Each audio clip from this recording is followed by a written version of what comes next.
جس کی قسمت خراب ہے میں اس کو نہیں دے سکتا ادھار، رسول تو اصول ہے، دیکھو بھائی میں تو صرف اسی کو ادھار دیتا ہوں جو واپس کر سکے، اور تمہیں دے کر تم کوئی بھی شخص کہہ سکتا ہے کہ تم کسی کا ادھار چکا ہی نہیں سکتے، اسی وجہ سے تمہیں کوئی گاؤں میں پتھر بھی نہ ادھار دے۔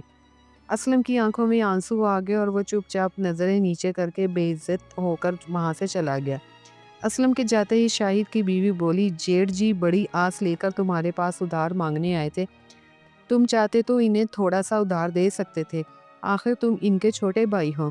یہ سن کر شاہد غصے میں اپنی بیوی سے بولا، اے بکواس بن کر تو نہیں جانتی، بچپن سے لے کر آج تک بابا نے ہمیشہ بڑے بھائی کو ہی پیار کیا ہے اور مجھ کو ہمیشہ نوکروں کی طرح برتاؤ کیا میرے ساتھ، بس تبھی سے میں بھائی کو برباد کرنے کا خواب دیکھ رہا تھا۔ بھائی کبھی بھی اس بات کو جان نہیں پائیں گے کہ آخرکار ان کی قسمت اتنی خراب کیوں ہے۔ یہ سن کر اس کی بیوی چونک گئی، کیا مطلب ہے تمہارا؟ شاہد اپنے ہاتھ کی انگوٹھی اپنی بیوی کو دکھاتے ہوئے بولا، یہ دیکھ، اس انگوٹھی کو دیکھ رہی ہو؟ ہاں، یہ انگوٹھی کافی عرصے سے تم اپنی انگلی میں پہنے ہو، بہت سادہ سی انگوٹھی ہے، تم تو اتنے مالدار ہو کہ ہیرے کی انگوٹھی بھی پہن سکتے ہو۔ شاہد بولا، یہ کوئی سادہ انگوٹھی نہیں ہے بیگم، یہ انگوٹھی ایک کرشماتی انگوٹھی ہے، آج میرا کاروبار جو اتنا بڑا ہے یہ صرف اسی انگوٹھی کی وجہ سے ہے۔ ہاں، اتنا کہہ کر شاہد ہنستے ہوئے وہاں سے چلا گیا۔ ادھر اسلم منہ لٹکائے ہوئے اپنے گھر لوٹا اور پھوٹ پھوٹ کر رونے لگا۔ تبھی اس کی بیوی بولی، میری تو ویسے بھی مرضی نہیں تھی کہ تم اپنے چھوٹے بھائی کے پاس مدد مانگنے کے لیے جاؤ، پھر میں چاہ کر بھی تمہیں روک نہیں سکی کیونکہ بھوک نے میرا ہاتھ باندھ رکھا تھا۔ چلو اب ہم اس بستی میں نہیں رہیں گے، جنگل چلتے ہیں، جنگل میں پھل توڑنے سے کوئی روک ٹوک تو نہیں کرتا، دیکھتے ہیں وہاں کیا ہوتا ہے۔ چلو، اس کی بیوی مجبوری میں ہاں کر دیتی ہے اور اسلم کے ساتھ جنگل کی طرف چل پڑتی ہے۔